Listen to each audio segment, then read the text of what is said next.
Russian political scientist Georgy Bove admitted that Russia will not be able to achieve its goals because there are no obvious changes on the battlefield, and no one will accept their terms at the negotiations. The result is impossible today. Well, why bother trying to put on some kind of, so to speak, serious expression and pretend that this result will be achieved any minute now?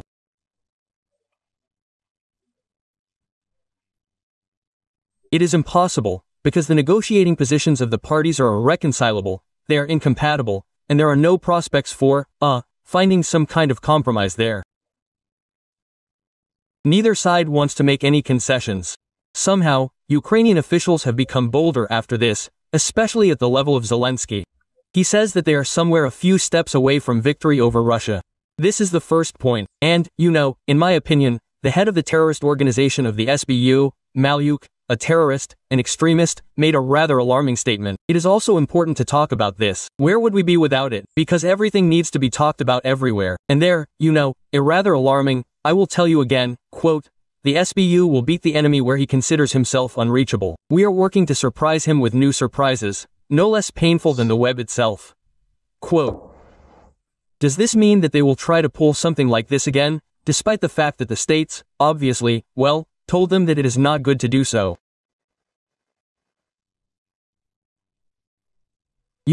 Strikes on strategic aviation are not the most critical blow to the nuclear triad, although painful. But another thing is that yes, you are right, the doctrine says that this deserves a response. And the problem is that modern warfare has revealed one unpleasant circumstance.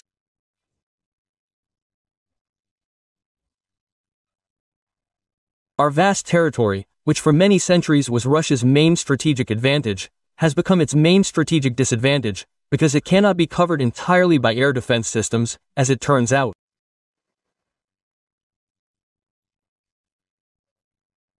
Moreover, these air defense systems, which means air defense systems, a means of defense, are much more expensive than a means of attack.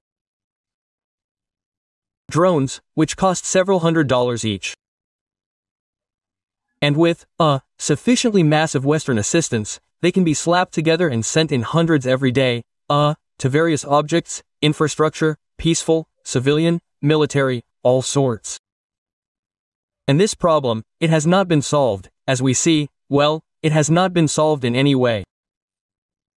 The strikes that began, just for a minute, only in 2023, the first drone flew to the Kremlin, and since then these strikes have only escalated. This problem has not been solved yet. Moreover, I am sure that it will not be solved by creating any buffer zone, because this buffer zone will have to be created up to Poland, up to the border of Poland with Hungary and so on.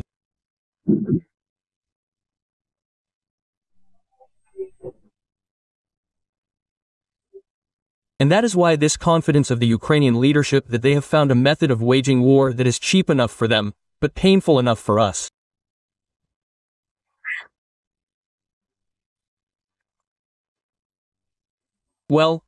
Civil aviation suffers huge losses. Here are a few more months of such an increase in such strikes, and our civil air traffic in European territory will be paralyzed. This is economic damage. The damage is enormous, enormous. And if we continue to strike the oil refineries, accordingly, the same effect. All this, is a big economic cost, big economic losses. And a military means against these drones has not yet been found. Ideally, of course, so to speak, Israel could cover its small country with this very Iron Dome, which even lets through strikes, and there the saturation is much greater. Accordingly, covering the entire territory of Russia with some kind of laser weapon is a task for a fairly distant future and very expensive.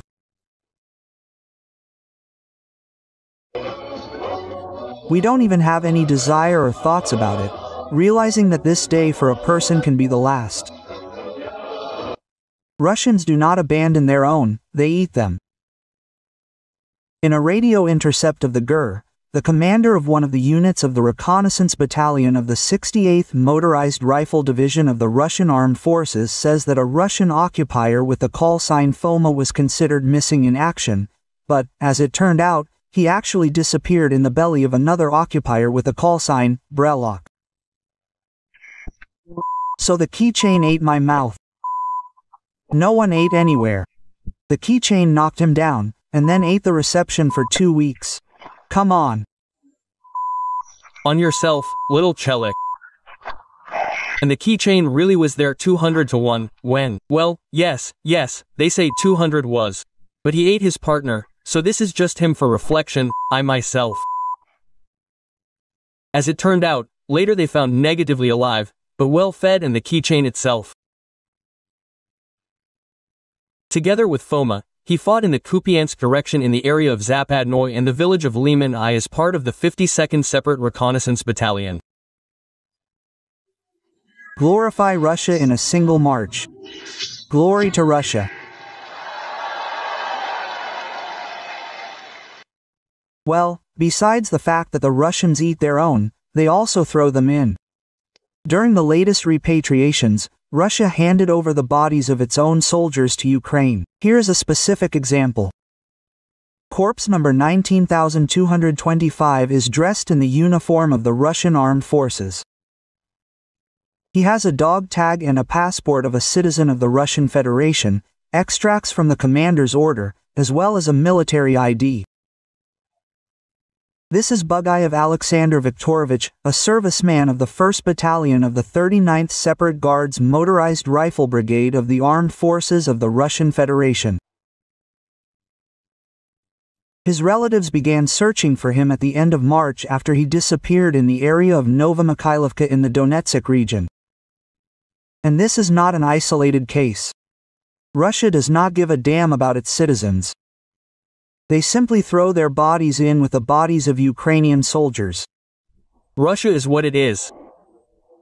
And we are not ashamed to show ourselves as we are. In the Belgorod region, a soldier killed a conscript and fled with a weapon. Channel Astro reported that the culprit is a 34-year-old resident of Karelia Yenis Boyev. He fled from his position near the village of Dunayka. In the morning, they reported that the deserter had already returned and surrendered to the military police. He was hiding in the forest nearby, and the machine gun he used to shoot, killed a conscript, was found on the territory of the unit. In Chita, there is a shortage of drivers to remove garbage. 5 former drivers quit and went to war. New candidates cannot stand the difficult working conditions and quit after training. Due to the shortage of workers, the remaining drivers are forced to often work overtime. Garbage trucks leave even at night. The military court sentenced the volunteer of the Army of Beauty's movement Nadezhda Rossi to 22 years in prison. She was found guilty of treason, financing terrorism and calling for action against Russia's security. Volunteers of the movement collected humanitarian aid, evacuated civilians and animals from the combat zone. Special Governor of the Leningrad region Igor Petrov was found dead with a gunshot wound. The 66-year-old official represented the governor in the Legislative Assembly of the region. Igor Petrov's body was found in a country house in the Sevoloshki district. According to the preliminary version, he accidentally shot himself while cleaning his weapon. Residents of Kazan were advised to take cash to the party. The deputy head of the city's executive committee said that there could be problems with communications. In the last week, entire regions have been suffering due to the internet shutdown. This is being done due to the threat of drone attacks. Deputy Speaker of the State Duma Vladislav Davinkov revealed the secret of Elon Musk. It turns out that the billionaire has applied for political asylum in Russia. This statement is currently under consideration by the Ministry of Foreign Affairs. Davinkov shared this crazy news at the St. Petersburg Economic Forum. Considering the format of the event, which is more like a clown show, Davinkov's words should be treated with a fair amount of skepticism. MIT has already responded that Davinkov does not work for them. We are waiting for Elon Musk's comment. A war criminal wanted by the International Criminal Court says that the destroyed residential areas are a military facility. If your journalist saw how our entire residential areas were destroyed by our missiles, they would hardly be able to tell you anything about it. They would not have survived. Psychiatrists have enough work here for 100 to 150 years. If they saw anything, they saw it from the side. And the strike was not on residential areas, but on military-industrial complex facilities. War is peace, freedom is slavery, and a destroyed 9-story building is a military-industrial complex. One of the goals of this special military operation is the demilitarization of Ukraine, that is, depriving it of the ability to have armed forces that threaten us. That is why Ukraine already has F-16 HIMARS, Petrovs, Bradleys, Leopards, Storm Shadow missiles, 3-7 howitzers and a bunch of other weapons. An updated looter mobile to take washing machines off the battlefield. That's the kind of device. They took the doors. Installed anti-drone protection. That is, the guys say they attack from the front and from behind. Well, there's a shooter in the back, so they said not to protect the back. They said not to protect the back because it would be inconvenient to load the washing machines into the trunk. They made additional reinforcement here, strengthened the body. There will be a platform and belts here, so that the washing machines do not hit each other. That's the kind of device. We are still waiting for a conveyor belt to protect the engine compartment and the evacuation compartment from shrapnel. That is, everything is welded here. Everything is additionally done. Pipes for rigidity. Everything was welded here too.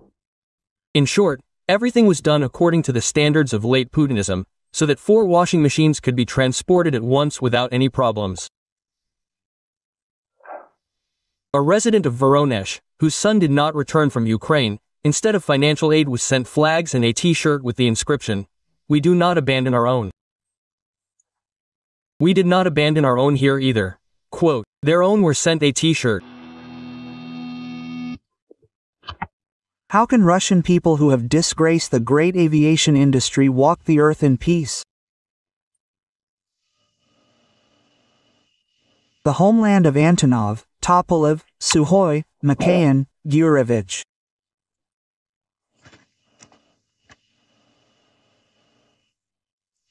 And now someone appears and says, well, billions here and there, billions there.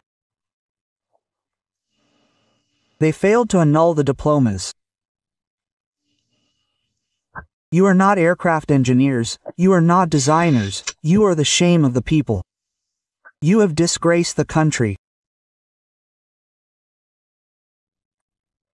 T-patriots are already commenting in panic on what is happening with the Russian economy. Gherkin's comrade Maxim Kalashnikov said that Russia is heading for an economic collapse, which could cause a real revolution against the current government.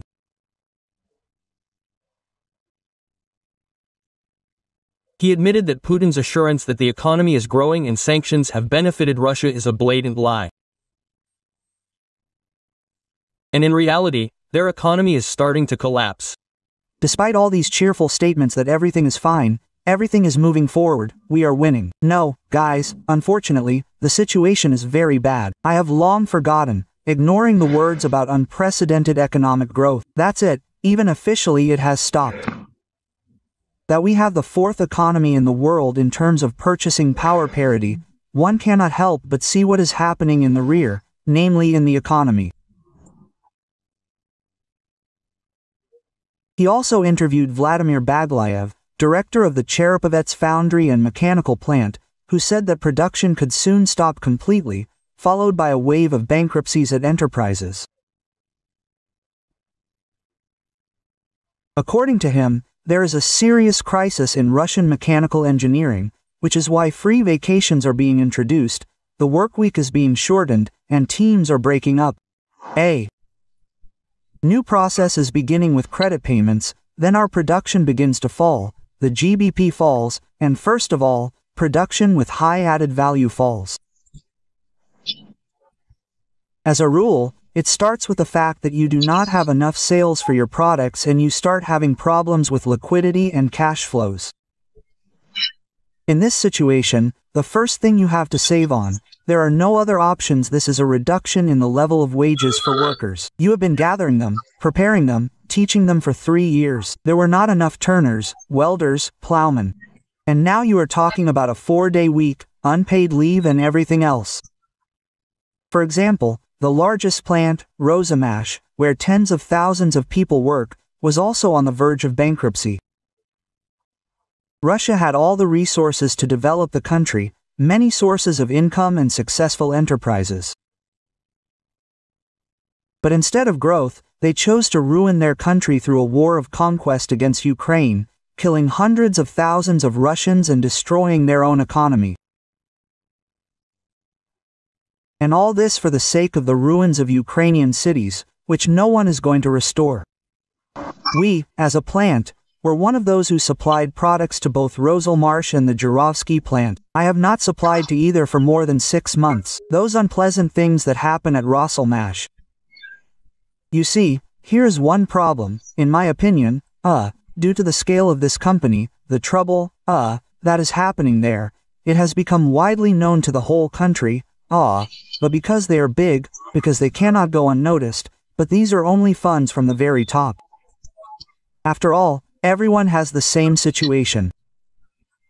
That is, they also have 12,000 people working there, who work at the main enterprises at Roselmarsh. In total in the country about 60,000 people in mechanical engineering and in production with high added value 60,000 people. So, their sales have stopped.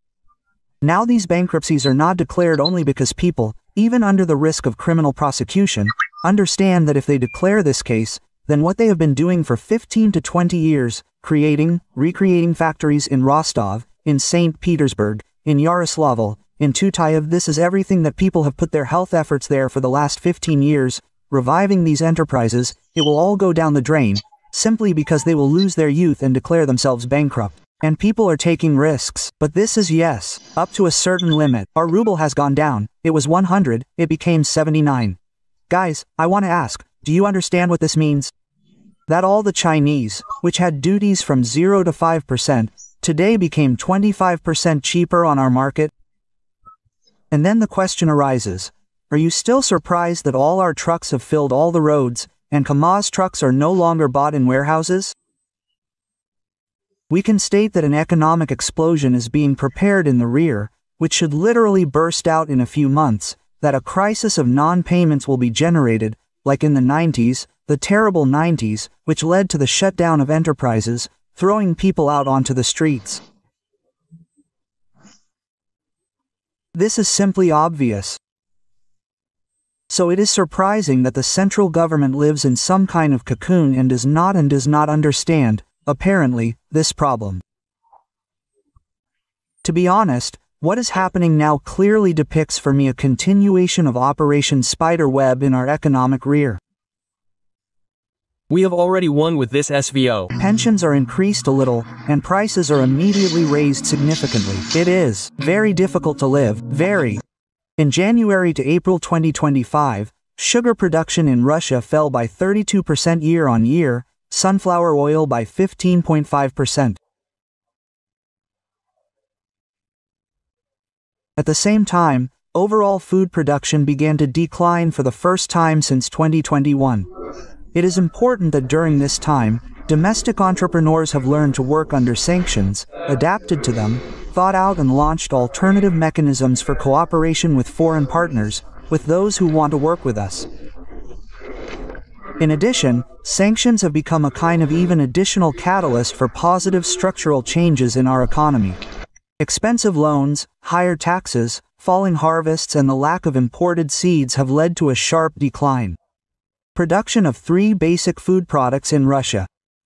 In April alone, according to Rosstat, Russian factories produced 35,000 tons less sugar than a year earlier. That's minus 36%. Vegetable oil was 108,000 tons less, down almost 16%. Sunflower oil production is declining because it is causing losses. It has become more profitable to sell the sunflower harvest for export in unprocessed form, since retail prices for oil do not cover the costs of producers, and retailers do not risk raising them due to pressure from the authorities.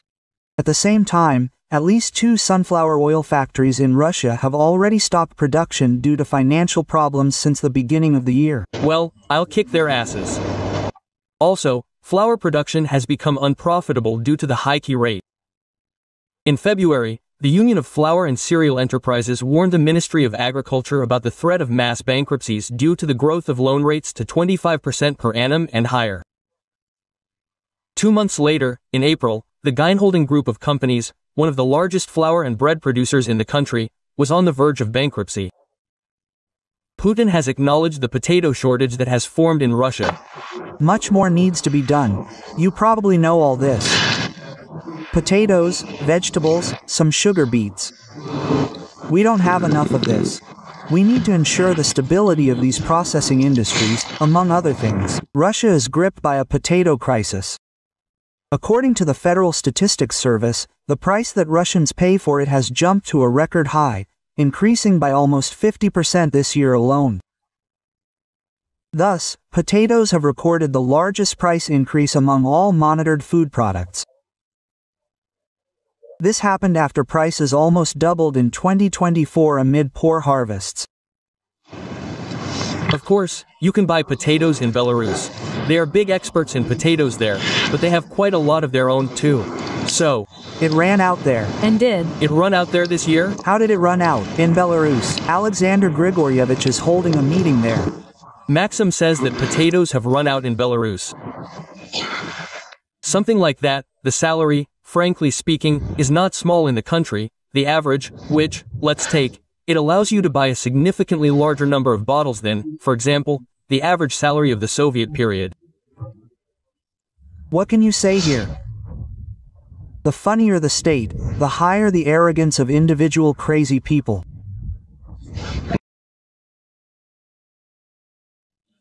Growth is exhausted. How military mobilization and the raw materials crisis stopped the Russian economy.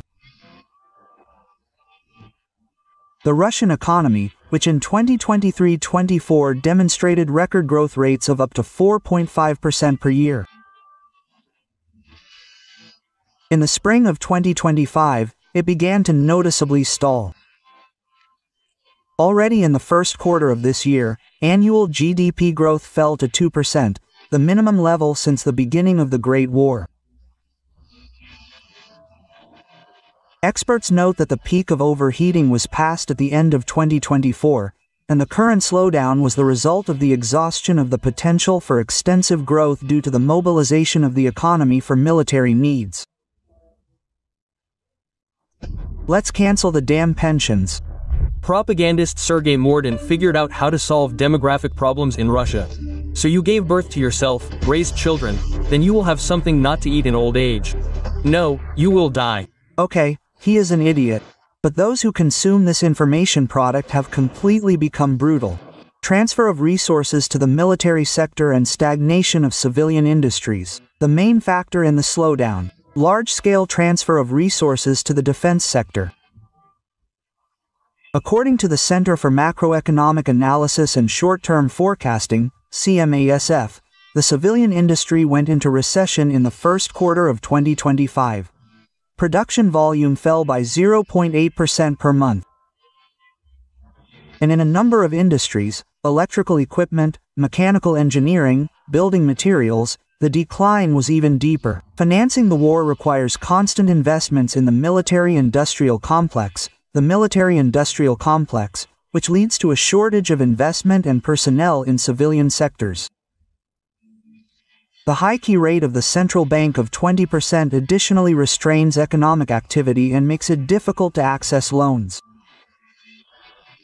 Colossal injections of funds into the military-industrial complex, a drop in oil prices as a result of Western sanctions, an increase in the inflation rate of more than 10%, as well as an increase in the key rate to a record level of 21% have led to the fact that the standard of living in Russia is rapidly declining. Falling oil and gas revenues.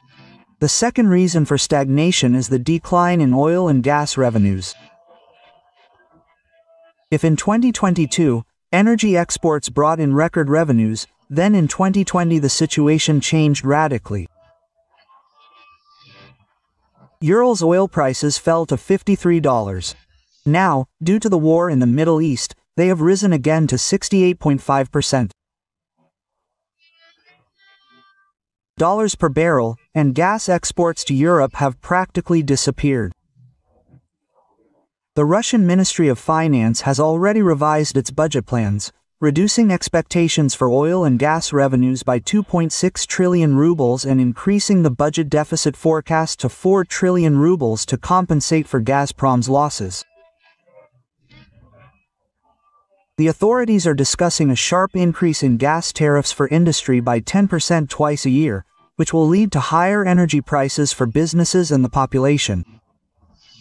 People's incomes are working on their income. Well, yes, prices are rising, but salaries are not very good. Understandable. But the most important question, in fact, our country is boundless. Recently, even Trump himself, characterizing his conversation with Vladimirovich Putin, said that Russia is so limitless in its capabilities that he did not continue. We lack everything, as the financial bloc says.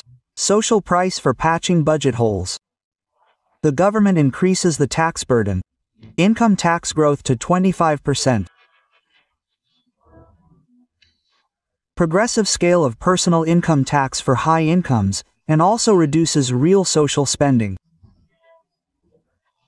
Inflation, although it slowed down to 7% in March, remains high, reducing real incomes of the population.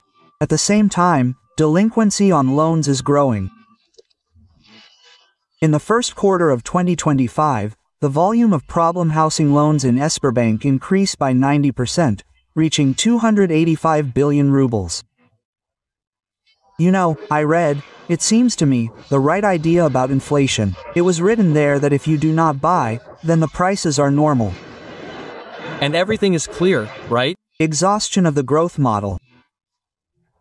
Even Kremlin managers admit that the extensive growth model based on mobilization and raw materials exports has exhausted its potential. As Deputy Chief of Staff of the Presidential Administration Maxim Worishkin notes, the Russian economic growth model has been exhausted. Everything is stable, steadily down, steadily negative growth. But this is the result. In addition, Kyiv's Western partners also intend to force the Kremlin to peace talks with Ukraine. Thus, Senator and Republican Lindsey Graham said that it is necessary to introduce new sanctions against Russia before the summit of the G7 countries in June, Bloomberg reports. Graham reminded that the bill already has 82 co-authors, and he is coordinating work on the document with the White House. The bill, let me remind you, provides for the introduction of a 500% tax on imports from countries that buy, in particular, Russian oil products and uranium. What will happen next? The Russian economy is already close to the line. Reserves are running out. The growth model is not working, and the war is accelerating degradation. Higher tariffs, stagnation, inflation and rising poverty are the direct consequences of the course of recent years.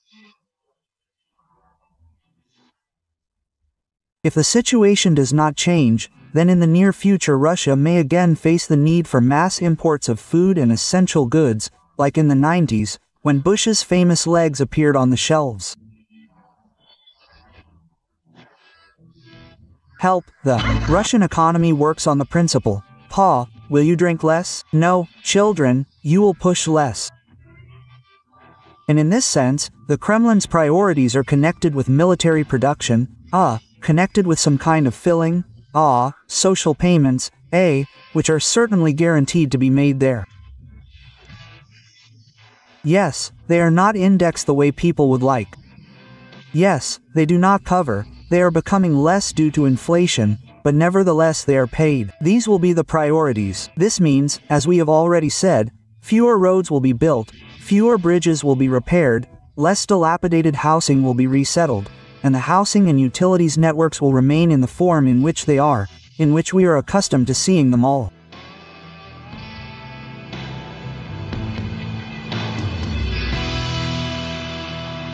What is needed in crazy quantities?